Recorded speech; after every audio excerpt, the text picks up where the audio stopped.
Leo's hand froze halfway to his belt pouch, where his journal should have been. Instead, it dangled from the delicate four-fingered hand of Princess Kisara of the Velthron Empire, her opalescent skin shimmering with what he'd learned to recognize as barely contained fury.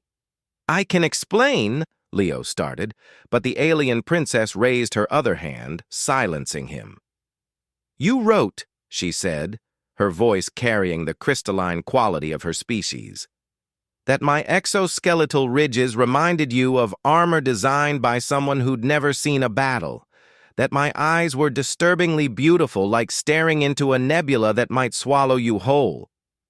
She flipped through pages with movements that seemed too aggressive for someone of her noble bearing. "And here, oh, this is my favorite, her skin changes color with her moods, which would be useful if humans weren't so catastrophically bad at reading alien emotions anyway." Leo felt heat crawl up his neck. The observation deck of the diplomatic station suddenly felt too small, despite the vast view of the planet Velthar below. Anna, his partner and fellow xenoanthropologist, stood near the viewport, her shoulders shaking with what was definitely not cough-suppressed laughter. "Your Highness," Anna interjected, finally finding her diplomatic voice. "Leo's journal is his personal research methodology. Humans often process complex emotions and observations through writing." "I am aware of human customs, Dr. Chen," Kisara interrupted, her skin shifting from angry crimson to a cooler purple. "Your species has been quite forthcoming about your need to externalize your thoughts." She turned back to Leo. Her large eyes, yes, disturbingly beautiful eyes, fixing on him with an intensity that made him want to sink through the deck plating. "What disturbs me is not that you wrote about me. It's what you wrote." Leo exchanged a glance with Anna, confused. I don't understand." "You wrote about my body as if it were a puzzle," Kisara said, her voice softening. "As if every part of me existed to be understood, decoded, explained." She held up the journal. "But you never once wrote about what my body could do." The princess moved to the viewport, her reflection ghosting over the planet below. "You describe my ridges as decorative.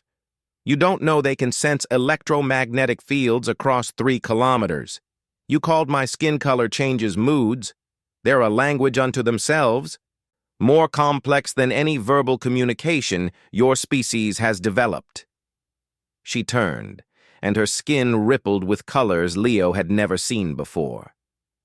"And my eyes? They don't just see human. They see in 16 dimensions of light.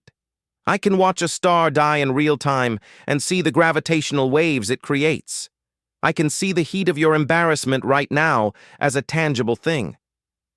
Leo felt something shift in his chest, that particular sensation of having your perspective fundamentally altered. I'm sorry. You're right. I was so focused on cataloging what I saw that I never asked what it meant." "Your species does this," Kisara continued, but her tone had changed to something closer to curiosity. "You observe, you record, you categorize, but then," she flipped to a page near the end of the journal, "you do something else. You wrote here about the moment you realized you'd been treating first contact like a specimen collection instead of a conversation." Leo remembered writing that entry. It had been after a particularly frustrating negotiation session where he'd realized he'd been talking about the Velthron instead of to them.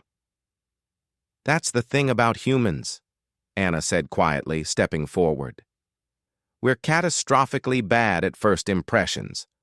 We observe wrong, we categorize wrong, we assume wrong." She smiled.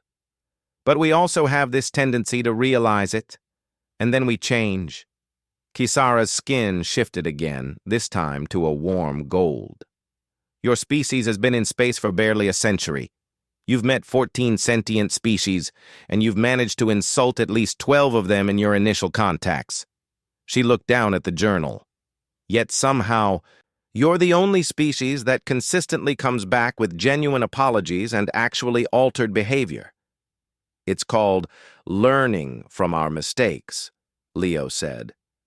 Though we prefer to make those mistakes in private journals, not, have them read by alien royalty.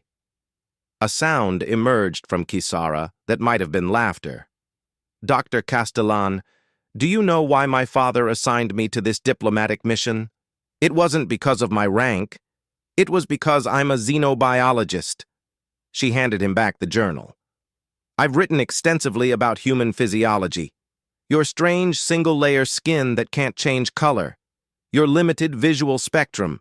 Your bizarre need to consume both plant and animal matter for sustenance. Leo took the journal, feeling the worn leather cover. So we're even? Not quite, Kisara said.